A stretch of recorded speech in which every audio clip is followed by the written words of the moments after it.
Pour reconnaître un homme de ta vie, c'est dans son comportement. Ça veut dire que s'il vient vers toi et qu'il te demande le sexe tout de suite, c'est que ce n'est pas l'homme de ta vie. J'ai dit c'est faux. Ne dépend pas d'un homme. Parce que si tu mets tous tes attributs sur le corps, l'amour d'un homme, le jour où l'homme parle, là, tu fais quoi? Regarde toutes les femmes. Regarde toutes les femmes que tu vois là, qui sont restées seules avec des enfants, etc. Elles ont été belles dans leur vie. Souvent, elles sont encore belles. La beauté, ça ne garde pas un homme. La beauté ne garde pas un homme. La vertu, oui. Même des femmes vertueuses, il y a des hommes encore qui vont tromper ça. Des femmes qui préparent bien, qui font bien le patinage artistique au lit. Des femmes qui sont intelligentes, qui font tout ça là. Mais les hommes les abandonnent. Parce que des hommes, il y en a qui sont maboules de naissance. Ils suivent que leur baguette. Si tu tombes sur un gars comme ça, tu vas pleurer toute ta vie. Si tu tombes sur un gars qui est bien, c'est bon. Mais maman, donc le plus important, ne cours pas d'abord au mariage. Cherche à te faire une vie d'abord. Cherche à te faire une vie, cherche d'abord à t'installer dans ta vie. La Bible dit que la femme sage bâtit son foyer, c'est très bien.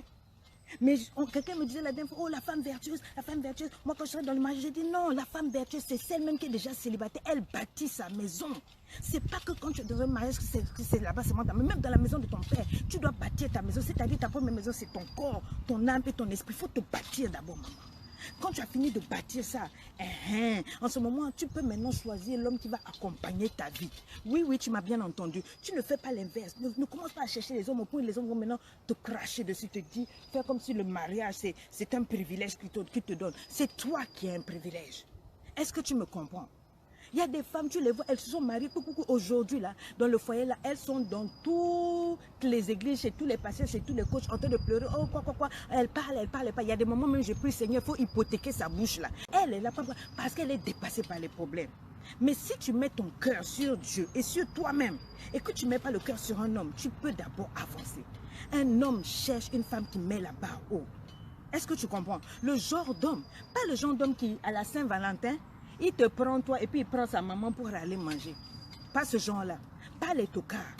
Et je dis toujours, ma chérie, ce qui est à autrui est à autrui. Tu as souvent des hommes mariés qui vont venir t'embrouiller. Oh non, moi, ça ne marche pas. Ils te diront toujours ça. Je te parle comme une maman, ma chérie. Ne pars pas là-bas. Parce que le sommeil du locataire est différent du sommeil du propriétaire. Le sommeil de la femme de ce monsieur est différent de ton sommeil. Tu vas te gaspiller le sommeil pour rien. Tu comprends? La nuit, quand tu vas dormir et commencer à demander, mais qu'est-ce qu'il fait? Il fera tout ce qu'il fait avec toi, avec sa femme, en position XXL. Tu comprends? Attends pour toi.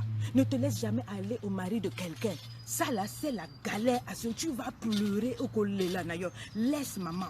Ne démarre pas ta vie sur des mauvaises bases. Aussi, quand tu auras trouvé quelqu'un, regarde bien son caractère, regarde bien son comportement, observe-le, comment il se fâche, ne regarde pas son bon côté, regarde comment il est, quand il s'énerve. Est-ce que c'est quelqu'un qui est charmant, qui est poli, même quand il s'énerve, comment il s'énerve? Regarde d'abord tous ses mauvais côtés, est-ce que tu pourras gérer? Si tu penses que ça c'est bon, à ce moment, vas-y. J'ai dit la dernière fois qu'un homme doit donner l'argent à sa femme. Ma chérie, c'est pendant les fiançailles qu'il faut regarder. Tu ne peux rien faire avec un homme qui a les mains d'un guerrier, les mains d'un singe. Mais tu n'en as pas besoin. Tu as besoin d'un homme qui va te protéger, qui va veiller sur toi, un homme qui va jurer devant Dieu, qui va faire ton bonheur tous les jours de ta vie. Pas un homme qui va venir te surcharger, te donner les rides, te dire non, je ne veux pas que tu sortes, je ne veux pas que tu ailles voir ton papa, ta maman. Regarde le genre, le caractère, parce que c'est avec le caractère de cette personne que tu vas vivre. C'est pas avec son anaconda, ça va ajouter la cerise, le plaisir là. Mais ce qui est plus important, comment tu vas vivre avec ce monsieur-là? Regarde le caractère. Commencez votre relation dans la transparence. C'est ce que j'avais dit la dernière fois.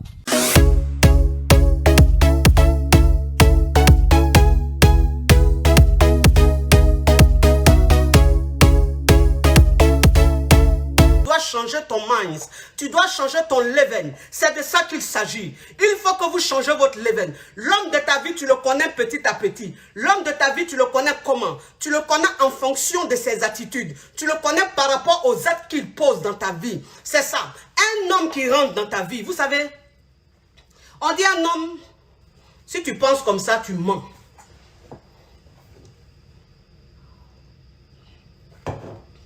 Moi, je vous donne la version. C'est-à-dire que des années du 21e siècle. Voilà, moi je ne suis pas dans les trucs rétrogrades.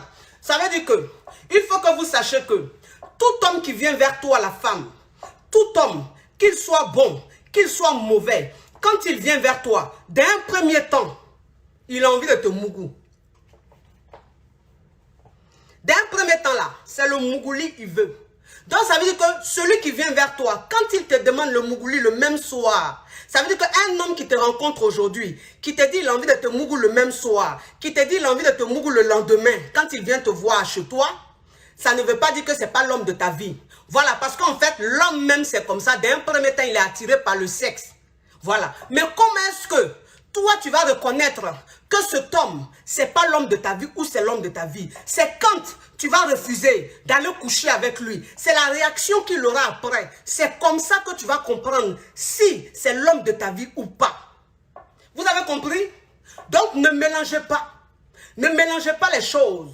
Vous comprenez? Ça veut dire que l'homme qui vient avec de bonnes intentions, l'homme qui vient, qui est l'homme de ta vie, quand il vient, il te demande le sexe. Il y en a même qui insistent. Parce que l'homme, c'est ça. L'homme, quand il vient vers toi, c'est ton physique qui l'attire. Et d'un premier temps, il ne cherche pas à te connaître. D'un premier temps, il s'en fout de ton niveau intellectuel. Il t'en fout de ton rang social. Il s'en fout de tout.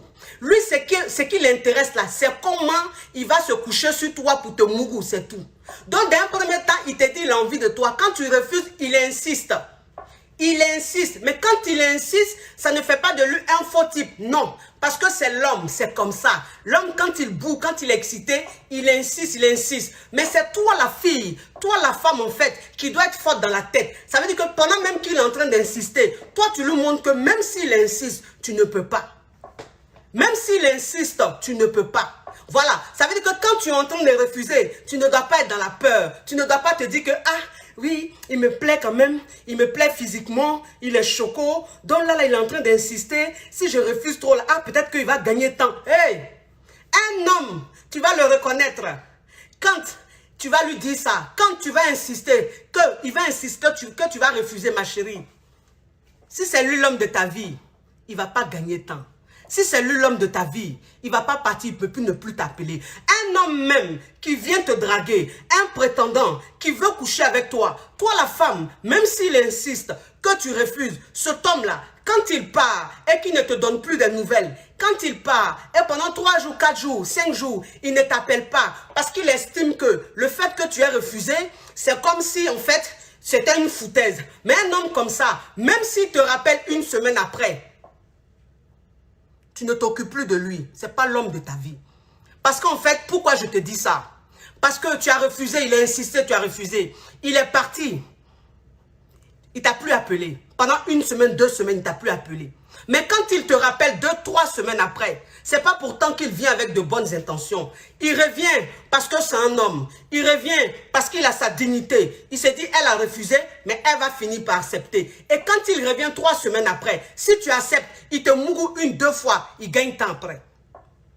Il gagne temps après. Ça, il faut que vous compreniez. Vous avez compris. C'est-à-dire que l'homme de ta vie, lui, quand il va insister que tu vas refuser, il ne va pas pourtant aller et ne plus te donner de ses nouvelles. Non.